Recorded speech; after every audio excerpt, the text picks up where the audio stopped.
Papo Mineiro, hoje numa prosa de proteção de dados, com o advogado Augusto Assis, com especialização em Direito Penal e Empresarial e MBA em Governança, Riscos e Compliance. Ele é sócio da área de Compliance e Proteção de Dados da Pironte Advogados. Também tenista nas horas vagas de lazer, né? Entusiasta por viagens e apaixonado por experiências gastronômicas. Então, muito a contar. Seja bem-vindo, Augusto. Bom dia, Hernani, tudo bem? Muito obrigado aí pelo convite, por me receber, e vai ser um prazer imenso ter essa conversa, essa prosa, de forma bem descontraída, né, que é o propósito, né, do seu canal, e, enfim, só agradecer mesmo pelo convite, e vai ser um prazer a gente conversar um pouquinho, bater um pouquinho sobre vida pessoal, sobre carreira, sobre, enfim, experiências, hobbies, e me coloco super à disposição aí. Não, é interessante porque aqui, né, muita gente fala assim, mas qual é a sua faixa etária? Eu vou dizer, minha faixa etária é mais ou menos de 15, 18, até uns 80, 90 anos.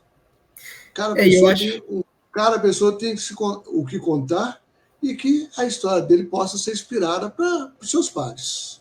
Eu acho que você, jovem assim, já tem uma experiência interessante, que possa contar e que possa inspirar outros jovens como você. Eu acho super interessante essa sua abordagem, né, que envolve pessoas de diferentes faixas etárias, diferentes ramos de atuação, né, diferentes origens, e eu acho que é exatamente isso que torna seu programa, né, rico de experiências, rico de conhecimento, porque cada pessoa tem uma coisa a agregar, né?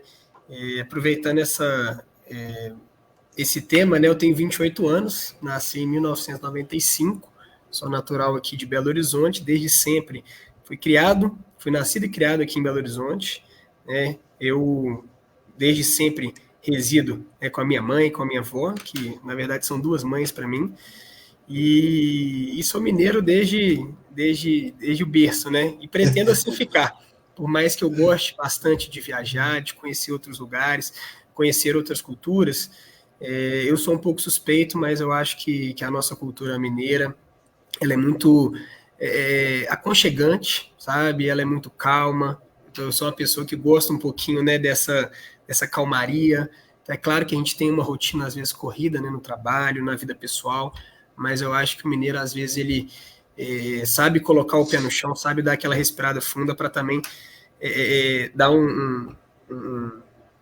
uma parada, às vezes, quando necessário, né? Nessa rotina que muitas das vezes é corrida, e às vezes a gente não tem tempo para nada, né? De ter uma conversa boa, de ter uma troca boa de experiências, e a gente tem que saber fazer e conciliar esses dois cenários da nossa vida, né? Isso mesmo. Então a palavra é sua, pode ir contando aí o que você acha mais interessante. Não, perfeito. Vou contar um pouquinho então da minha história, né? Tanto pessoal como profissional. Caso tenha qualquer tipo de pergunta aí ou questionamento, né, específico, fica à vontade para me interromper. Mas então, né, igual eu falei, tenho 28 anos, nascido em 1995, aqui em Belo Horizonte. Desde sempre morei nessa cidade, então assim, acabei fazendo algumas viagens, por exemplo, um curto intercâmbio também, mas sempre voltava às raízes, às origens aqui em Belo Horizonte. E minha juventude inteira eu estudei no mesmo colégio, então assim, isso me proporcionou uma coisa muito bacana e muito rica, que foi estabelecer amizades de longo prazo. Então assim, o grande ciclo de amigos meus mais próximos, né, eu tenho, são decorrentes desse colégio, são decorrentes dessa história minha. Então assim, eu tenho amigos, apesar de ter 28 anos, tenho amigos aí de 24, 25 anos de história de amizade. Eu acho que é uma coisa muito rica, né, e assim, compartilhar a trajetória, eu acho que o mais importante dela é as pessoas que estão ao seu lado, né? Então, eu acho que é muito bacana ter essa vivência, né? E ver a pessoa que está ao seu lado ali crescendo, evoluindo, né? Cada um com as suas peculiaridades. Então, assim, ver um amigo seu que desde pequeno a gente jogava futebol, jogava tênis, eu vou entrar na questão do tênis aí que até estava na minha apresentação, mas ver a pessoa crescendo e se tornando cada vez mais evoluída ao seu lado, eu acho que é muito interessante, sabe?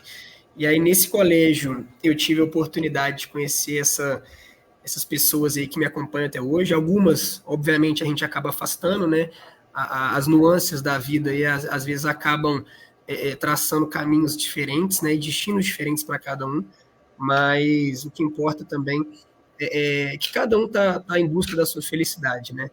E aí, durante a minha juventude, uma outra questão que envolveu muito minha dedicação, né, e fez muito parte da minha vida, do meu dia a dia, foi a questão do tênis, né? Foi inclusive um amigo meu, né, o Luca Veloso, que uma vez que ele me chamou para a fazenda dele, no interior de Minas Gerais, em Carmo do Paranaíba, ele me apresentou o tênis, a gente estava batendo uma bolinha assim, ele já sabia jogar, né? Era muito melhor que eu. E eu nunca tinha tido contato, ele me mostrou o esporte, e na hora que eu voltei da fazenda dele, eu falei, eu quero aprender isso. E aí eu entrei na aula desde pequenininho, entrei numa aula particular na época. Logo em seguida eu entrei no Minas Tênis Clube, que é um clube super tradicional aqui de Belo Horizonte, né, e focado muito no esporte, focado muito no desenvolvimento do atleta, né, tanto na natação, no vôlei, no basquete, como também no tênis. Tive a oportunidade de entrar na pré-equipe, desde um primeiro momento do Minas, e logo em seguida, um ano depois, entrei na equipe. E na equipe, basicamente, a gente tem uma dedicação muito alta, né? E o clube investe muito na gente, né? Tanto em dedicação, em treinadores, investimento financeiro também. Eu tive a oportunidade de fazer esse treinamento basicamente 5 a 6 horas por dia.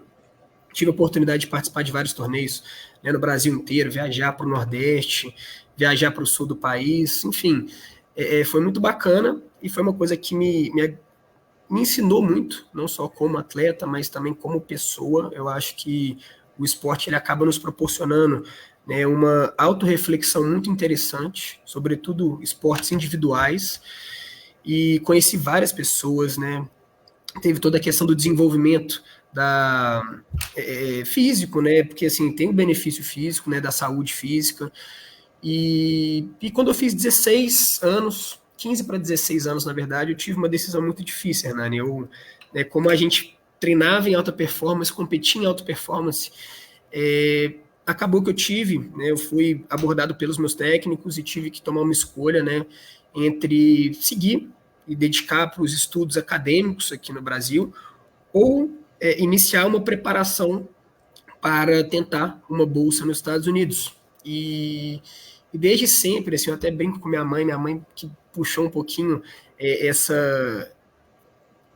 me deu uma cutucada para tornar advogada. A gente sempre conversou, assim, ela sempre foi uma pessoa muito comunicativa, que gosta de conhecer o posicionamento das pessoas, de conhecer um pouquinho de como a pessoa pensa, sabe? Mesmo que seja diferente de mim, eu sempre acho que cada um tem seu argumento válido. E desde pequeno eu quis ser advogado, né? Eu era bastante argumentativo. E o fato de buscar uma bolsa nos Estados Unidos, né, exatamente pelo fato do exercício da advocacia, aqui no Brasil pelo menos, ele ser exclusivo de pessoas que fazem uma faculdade aqui e fazem o exame da ordem, né? Tem algumas exceções, mas em regra é isso. O fato de fazer uma faculdade lá nos Estados Unidos, por mais enriquecedora que fosse, a experiência não estava muito alinhado com esse meu propósito, essa minha busca de ser um advogado corporativo. E aí eu acabei abrindo mão dessa vertente da minha vida, né, que era o tênis, e iniciei minha trajetória como advogado. Fiz faculdade na Faculdade Milton Campos, que é uma faculdade bastante interessante aqui em Belo Horizonte, né? Ela tem professores assim muito renomados. Fiz vários amigos durante a faculdade, e durante a faculdade, exatamente por não saber onde eu queria estar, né? E agora a gente entrando na questão da trajetória profissional, uma das estratégias minhas foi fazer vários estágios, né? Eu falei, olha, esse é o período que eu tenho de experimentar as coisas, né?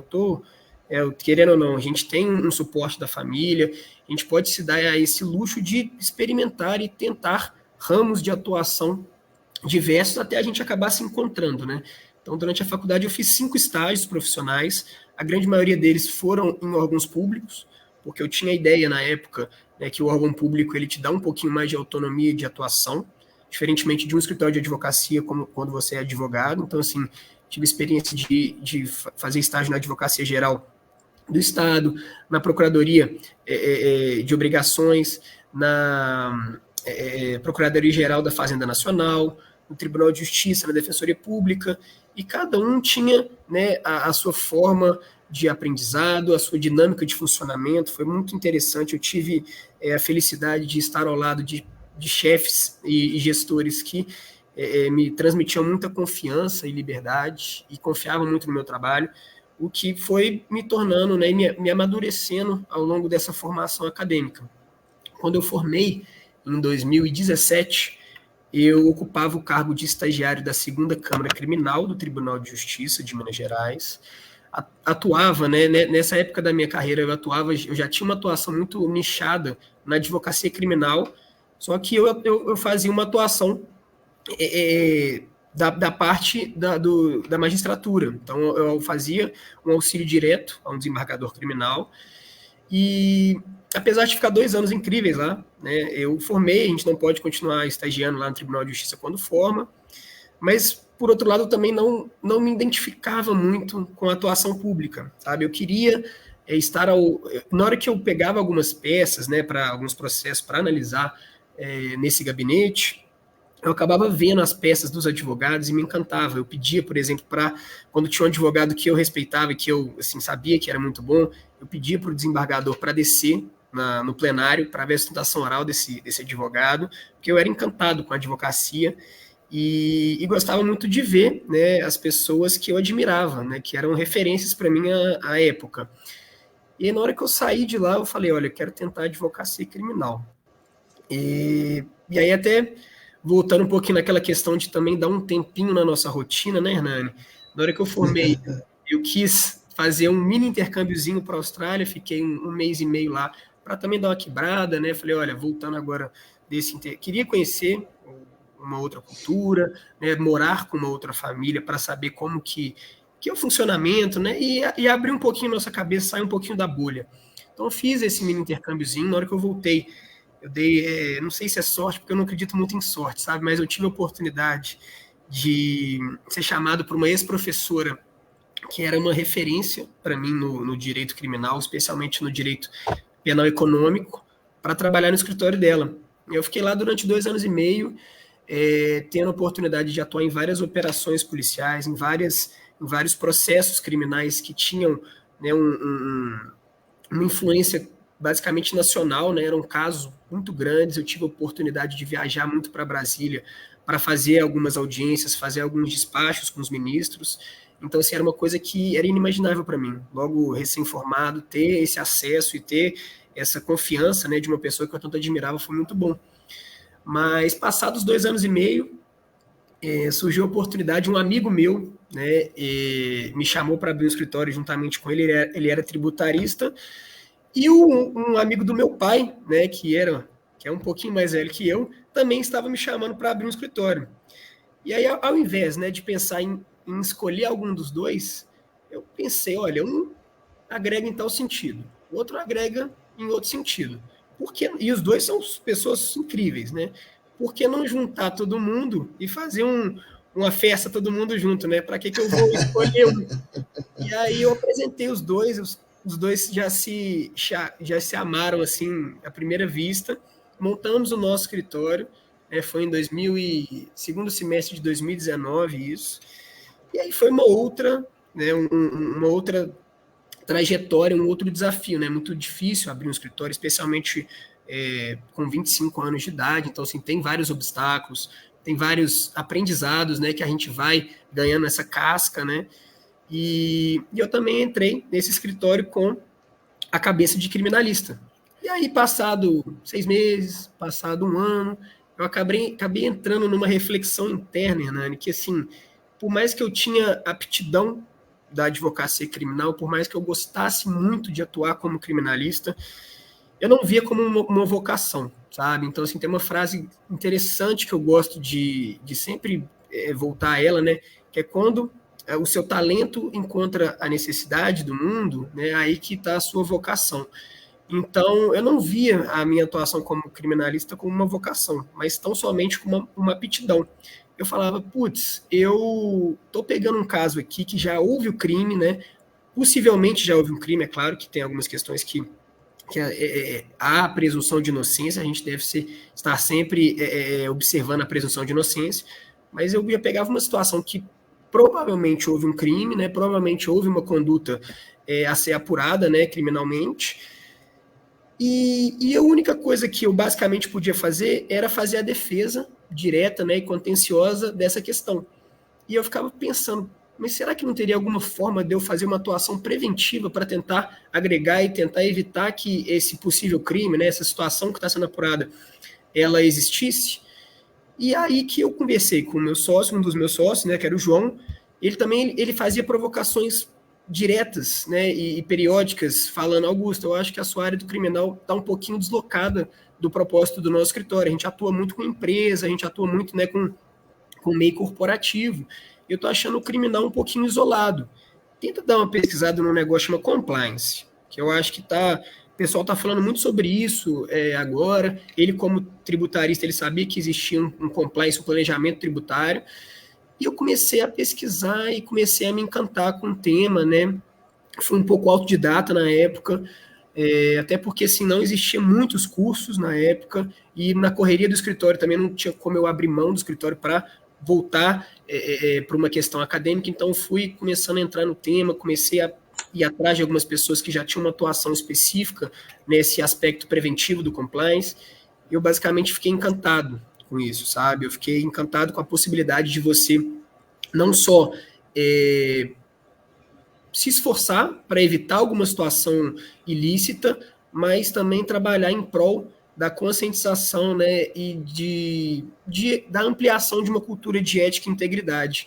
Então, eu fiquei bastante motivado, eu tinha acabado de fazer uma pós-graduação em advocacia criminal que foi muito boa, né, para me transmitir um aspecto prático da advocacia criminal. Fiz uma especialização em penal empresarial, que era o ramo da advocacia criminal que mais me interessava, né, esses crimes do colarinho branco, vamos dizer assim. E logo em seguida eu fiz esse MBA em governança, riscos e compliance, que assim, foi a virada de chave total minha, sabe? Eu vi, né, foi um MBA que eu fiz numa instituição aqui de Belo Horizonte, chama CEDIM, e uma das coisas que me encantou lá foi que as pessoas que nos davam aula, elas eram os compliance officers, os gerentes de compliance ou jurídico das empresas, então eles tinham muita história para contar, muito aspecto prático para transmitir, e eu acabei ficando encantado. O coordenador, por exemplo, desse curso à época era o Daniel Lança, que assim, tenho uma admiração imensa por ele, e eu acabei tendo a oportunidade de captar no meu próprio escritório algumas empresas familiares e de menor porte para fazer uma implementação de um sistema de governança e de integridade. E aí eu comecei, né, engatinhando, né, todo o processo da vida ele começa assim, né, com um pontapé inicial, e a gente vai criando esse efeito bola de neve. Mas passados um ano dessa tradição profissional minha, eu estava um pouco receoso, porque o meu escritório era um escritório pequeno, Hernani. Então, eu estava, querendo ou não, um pouco limitado, nesse momento, pelo menos, a empresas de pequeno e menor porte. Porque era difícil, uma estrutura enxuta, conseguir captar uma grande empresa, uma multinacional, né? Uma empresa que possuísse um sistema de complexo empresarial. E eu estava um pouco refletindo, né? Porque eu morria de vontade de entrar numa empresa grande, né, e saber como funciona uma empresa grande e contribuir para a integridade dessa empresa, né, para a governança dessa empresa. E aí foi nesse momento, né, de nova reflexão, eu acho que a gente tem que sempre ficar nos provocando, né? Aonde que eu estou, aonde que eu quero estar? Aonde que eu estou, aonde que eu quero estar? Eu acho que esse questionamento interno ele é muito bacana para a nossa evolução, né, e nosso amadurecimento, tanto como pessoas, como também profissionais. E aí, após essa reflexão, né, um ano e meio já do meu escritório, eu quis entrar numa empresa grande, e uma grande amiga minha ela tinha acabado de fazer essa transição também do penal para o compliance, ela me deu uma dica e falou, Augusto, tem esse escritório em São Paulo, que ele faz um projeto de secondment. Secondment, basicamente, é a terceirização de profissionais para alocação em determinada função. Manda seu currículo para o banco de talentos deles, fala, né, que me conhece e tudo mais, que eventualmente, se eles acharem uma posição para você em alguma empresa grande, eles vão te jogar para essa empresa. Quem sabe você pode até conciliar com o seu escritório. E na hora que eu mandei meu currículo para o banco de talentos deles, eu estava até numa delegacia na época, e a recrutadora me ligou e falou: Augusto, seu perfil aqui combinou com a vaga, a gente queria muito chamar você para uma entrevista com a gerente, né, da empresa que a gente pretende alocar você, mas tem um problema, a vaga é em São Paulo, você mora em BH, você está disposto? Falei, tô disposto, né? Isso aí eu acho que, assim, é claro que é uma questão relevante, mas como eu tinha esse propósito na época, como eu via o valor dessa transição profissional, eu falei, não vai ser um obstáculo. Obviamente vai ser um dificultador para mim, questão de custo, questão, né, de conciliar com o meu escritório, mas não vai ser um obstáculo, não vai ser um empecilho para essa posição. Fiz a entrevista, né, e assim, adorei a pessoa, a gerente, tenho contato com ela até hoje, sou muito próximo dela. A gente se encontrou muito bem, né? Ela falou, olha, eu preciso de um profissional aqui para ser meu braço direito, aqui em São Paulo, e eu conto com você. Você pode vir amanhã para cá? Eu falei, putz, liguei para o meu pai, falei, pai, surgiu um negócio aqui que eu vou precisar de um help aqui, né? Questão financeira, né? Tem custos, né, de hospedagem, custos de deslocamento. Meu pai falou, não, Augusto, se você quer fazer isso, se você está disposto a isso, conte comigo. Cheguei para os meus sócios, falei, olha, pessoal, eu acho que como formação profissional, esse movimento é bacana para mim, vocês concordam com isso? Né? Eu queria ter o aval deles, eles falaram, não, vai na fé, a gente segura a barra aqui.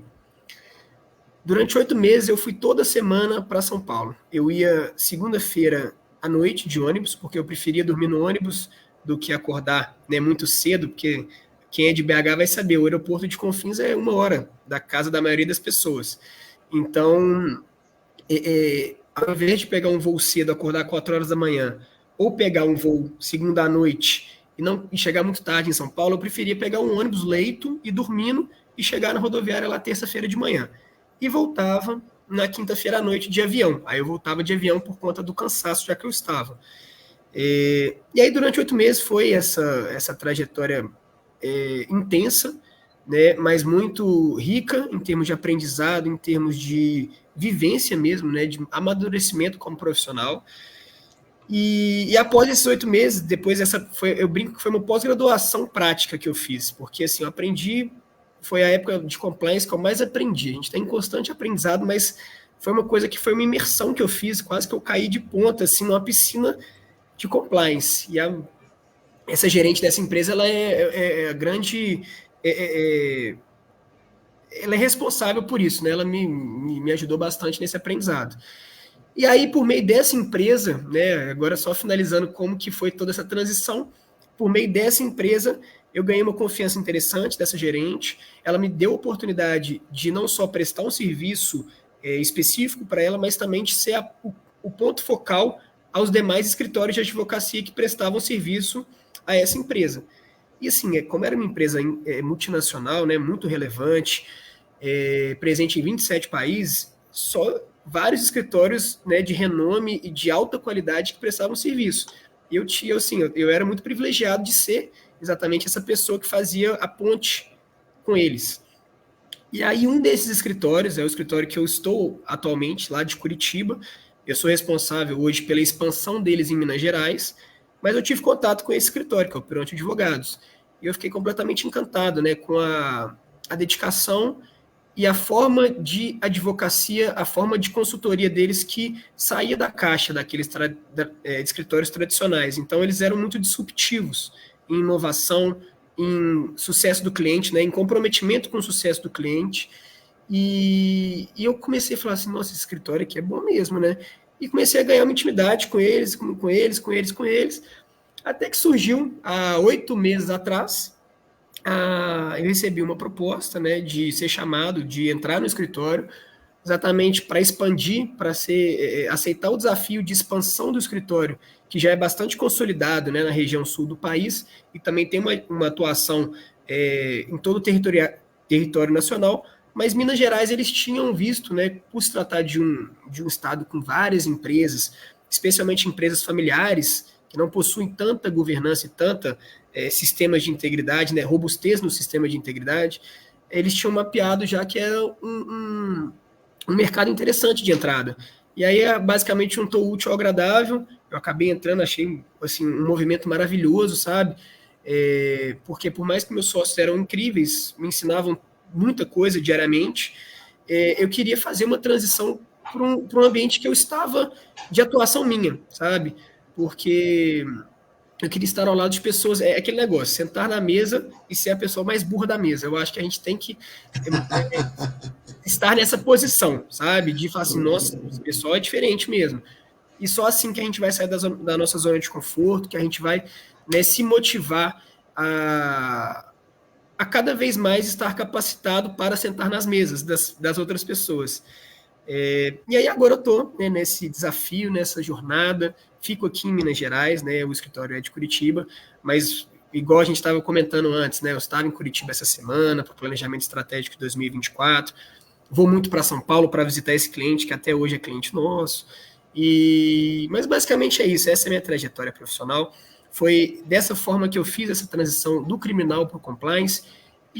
Assim, se eu pudesse falar alguma coisa por mais novo que eu seja, né, assim, é até difícil dar conselho sendo tão novo, né, mas eu acho que hoje em dia eu sou muito mais realizado do que quando eu fazia essa atuação na advocacia criminal, porque eu vejo eu vejo um propósito no que eu faço, sabe, eu vou fazer um treinamento para determinado colaborador, determinada área da empresa, né, para conscientização, né, e transmissão de uma cultura de integridade, ou fazer uma investigação corporativa de uma situação que foi relatada no canal de denúncias de uma empresa, né, vou fazer uma matriz de risco. Então, eu acho que hoje em dia eu me identifico muito mais com essa atuação preventiva do que antes, quando eu já via que uma coisa provavelmente já havia acontecido. Então, eu acho que a gente tem que se encontrar mesmo, saber, né, qual que é o nosso perfil, saber onde que a gente vai ser feliz, né? Porque eu acho que o propósito da vida é ser feliz, né? O resto é detalhe. Não tem dúvida, Augusto. Mas é interessante. Vou tomar uma água aqui que eu falei demais, desculpa, viu? Não, você está contando sua história, você não falou demais, você está contando sua história, que é muito interessante. E me reafirma uma expressão que eu tenho para a minha vida. O que é sorte? Sorte, para mim, é atenção às oportunidades. Aí ser sortudo para valer. Né? Aí ser sortudo para valer. Né? Então, se você não está atento às oportunidades, elas passam. E você fica ali no seu conforto, no seu dia a dia, porque a vida é dinâmica, exige mudanças, transformações. É isso, para mim, que é a viver. Né? Mas vamos agora ao outro lado. Então, você contou um pouco do tenista, e agora, por que esse entusiasmo por viagens, apaixonado por experiências gastronômicas?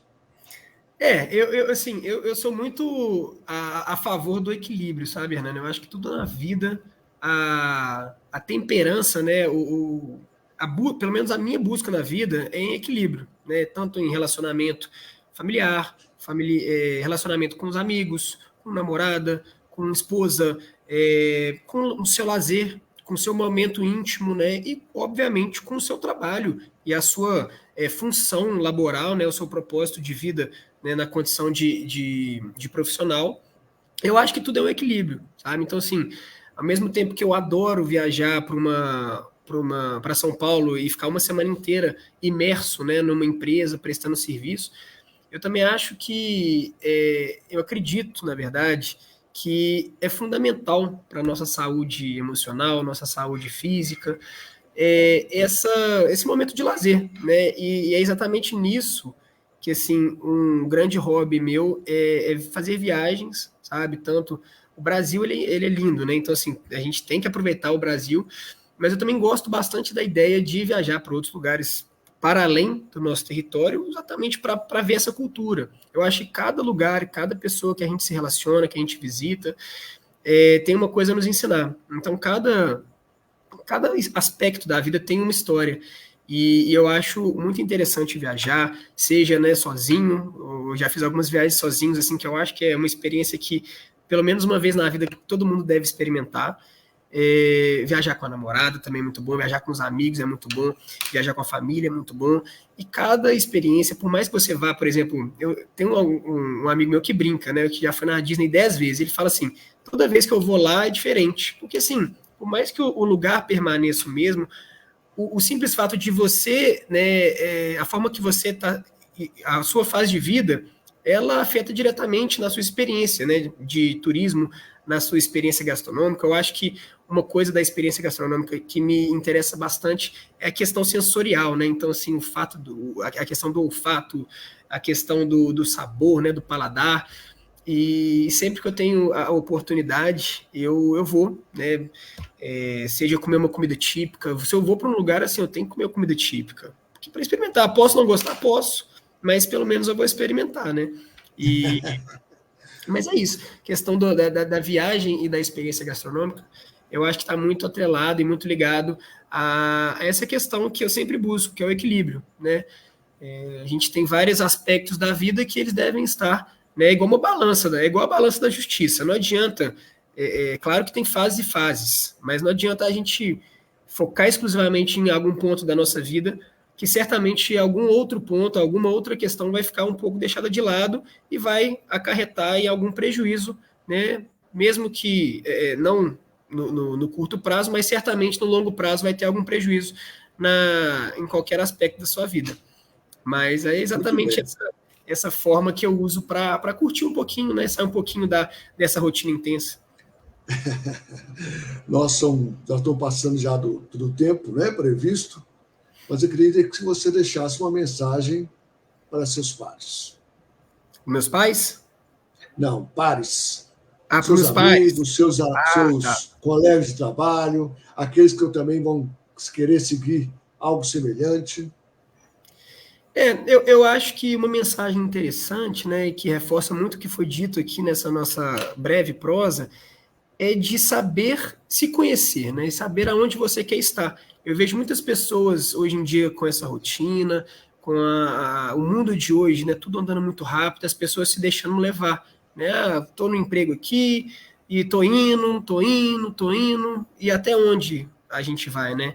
Então, assim, eu acho que é ter uma autorreflexão e saber, olha, onde que eu quero estar, onde eu me vejo daqui 5 anos, e a depender, né, de onde você quer ir, você traçar um plano de ação. E nesse plano de ação, tendo propósito, né, e tendo um objetivo muito bem definido, eu acho que torna as coisas muito mais leves, né? E sempre estar ao lado de pessoas que você admira, que tornam essa jornada um pouquinho mais prazerosa, sabe? Eu acho que é basicamente isso. Saber quem é você, saber onde você quer estar e se rodear de pessoas boas e pessoas que você admira. Porque, afinal, igual dizem, né, o Guimarães Rosa, é junto dos bons que ficamos melhor, né? Então, assim, a gente tem que estar sempre com essas pessoas que a gente admira.